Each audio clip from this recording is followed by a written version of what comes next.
if you had issues that you need help with involving the local law enforcement, and let us know. Let us know what's going on. We're going to have people there who maybe are in a position to make some changes. It's important that you lift your voice.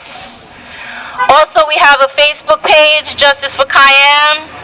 We have an online petition on change.org that you can sign and give your support to this family. And we'll be out here on the 21st, either here or in front of Central Booking where Kyam died. We will be out here. You can come out anytime to show your support to us. And those who, for whatever reason, can't be out here to support us or choose not to show the police their face, I understand that some people feel nervous about that. Please keep this family in your prayers, because they're suffering and nobody deserves to suffer this way. Thank you. No justice. No peace. No justice. No peace. No racist. Police. No justice. No peace. No racist. Police. Okay, I just want to say real quick that, you know, to echo something Dan said, this is about love. This is about love for this family. It's about their love for their daughter. This is not about hating the police. I know a lot of times people see folks standing there at a rally, at an event, and they feel like all they're doing is yelling at the police and all they do is hate the police. This is not about that. I even believe that there are good people that work for the police department. I think they're scared. I think they're scared to raise their voices because the culture has become so corrupt. When you have an organization that gets involved in so many corrupt things that you see children dying on a regular basis and you see hard-working mothers not able to make it back to their families and no one wants to say what happened, no one wants to turn over the information, that means there's a problem with the culture. The police department is what needs to change. Okay, it's not about us and how we feel about the police. We've been consistent in our demands for justice. And whether or not police officers feel that they have to do that, we're going to win. Because the reality is, there are more of us than there are you, and we know the truth. The truth, crushed to earth, will always rise. There's nothing you can do to stop the power of an idea whose time has come. And the idea of justice is an idea whose time has come. We saw how this mayoral election changed.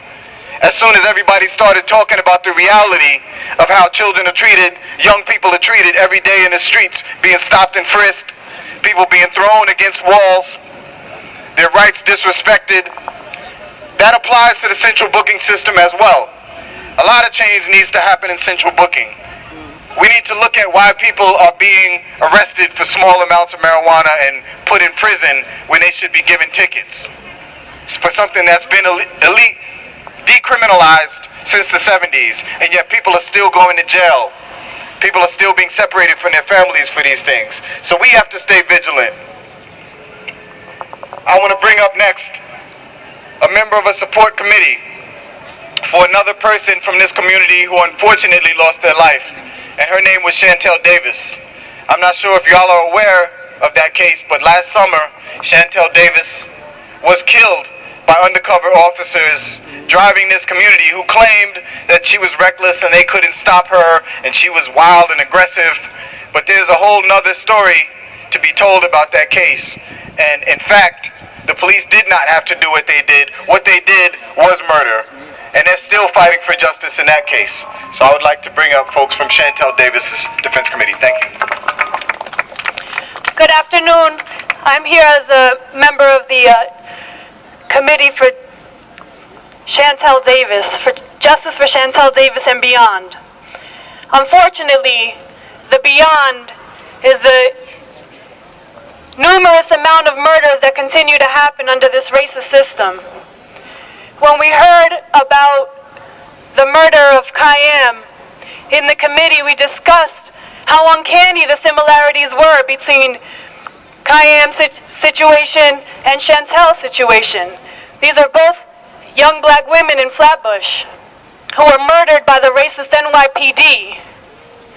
There's video of both of these murders that the police refuse to give up to the families.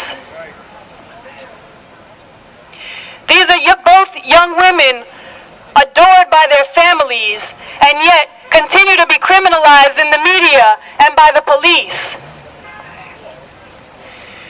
Their families continue to suffer with no answers, and the murderers are out on the street, getting paid with their jobs, able to continue with their families. Unfortunately, this is something that's going to continue to happen over and over as long as this racist system continues. Just a couple of days ago, a 15-year-old was shot by the police in Brownsville. Now, luckily, he wasn't killed. He's in the hospital. But there's very little information being released about what happened with this young man. But what they say about the NYPD, they were taken to the hospital to make sure they were okay. Once again, working class brothers and sisters are being gunned down in the streets, left to die in the cells, and this is part of this terrible, terrible racist system we live under today. And we're just here today. Unfortunately, Chantal's family couldn't be here, but it's because they're out at a toy drive, collecting toys from the community to bring to disadvantaged children, because they realize that one way to fight this system is to bring more solidarity amongst our brothers and sisters. And they try and do, every year since she's been killed, they organize events in the community to try and explain what's really happened to the community and also to try and do some good. So we're out here to show our solidarity to Kyam's family. Thank you.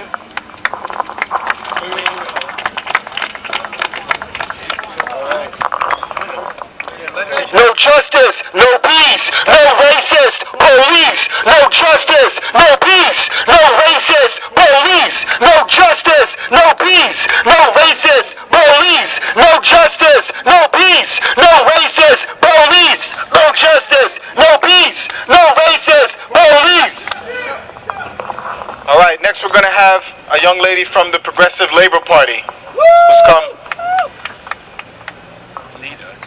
Oh. Okay, I'm sorry. We're going to go to Anita. Anita's Kyam's mom. I would like everybody, if anybody's over across the street that wants to come and join us, please come and stand with us. Hello. Thank you for coming out. My name is Anita Neal. Kyam Livingston was my daughter. They killed my daughter at 120 Stemmerhart. My daughter was in pain for 7 hours. She had a stomach ache for 7 hours. Nobody helped her. The girls in the cell helped her. The police did nothing. 7 hours of begging for help, and nobody helped her. She had diarrhea. She had a stomach ache. They want to question us. They want to continue to question us. They don't want to answer no question for us. We want the tapes, and we want the names of the police officers that did this to my daughter. And once that's found out, that's when I'll be satisfied. Right now, I'm not satisfied till I get justice for my daughter. My daughter was a good girl. My daughter worked. She didn't bother anybody. She went for a minor incident, for a remote control. And she never came back out of 120 Skillhart. I saw my daughter every day. My daughter came to my house. She came to my job before she went to work or after she came off of work. Every time we ask, where's the tape? I have to go through my lawyer.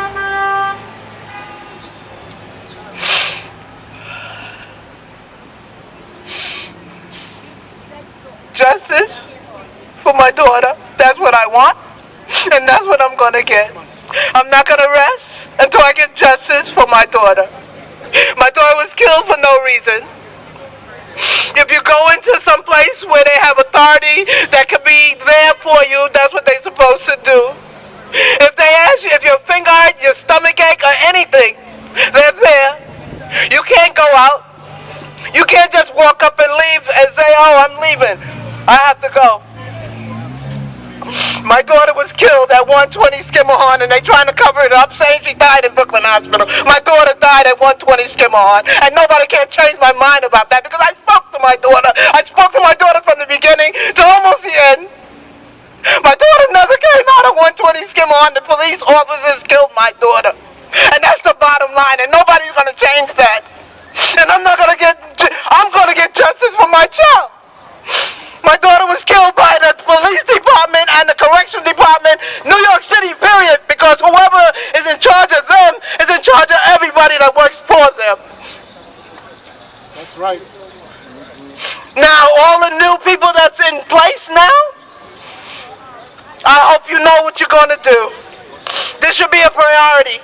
Find out what's going inside your buildings, who's working for you and who should be working for you and what's supposed to be done. If they can't do your job, you shouldn't be there. Everybody should lose their job as far as I'm concerned until they find out who killed my daughter. That was my child. That was my daughter. I had my daughter. Nobody else had her. They killed my daughter. My daughter was going on 38 years old. I had to bury my daughter on her birthday. My daughter was buried on her 7/29, 2013. She would have still been alive if they would have gave her medical attention. They did not give her medical attention for a stomach ache. All she probably needed was a glass of water. For 20 hours she was down there. And she got nothing. So I want justice for my daughter Kyam Livingston, who was killed in the Brooklyn South. We all want justice for Kyam Livingston, killed in a Brooklyn cell. We want justice for Kyam Livingston, killed in a Brooklyn